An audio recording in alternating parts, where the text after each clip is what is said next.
បេតុងថ្មីមួយខ្សែតម្លៃ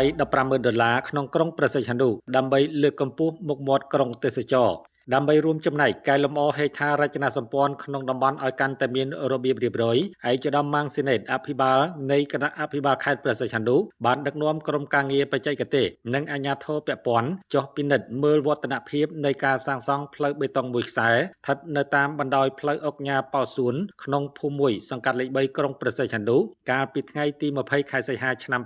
2026ផ្លូវបេតុងឆ្អឹងដែកមួយខ្សែនេះមានប្រវែង320ម៉ែត្រទទឹង8ម៉ែត្រព្រមទាំងបំពាក់ប្រព័ន្ធលូរំដោះទឹកអមសងខាងផ្លូវដើម្បីធានាការប្រើប្រាស់បានយូរអង្វែងនិងកាត់បន្ថយការលិចលង់គម្រោងហេដ្ឋារចនាសម្ព័ន្ធមូលដ្ឋាននេះចំណាយថវិកាសរុបប្រមាណ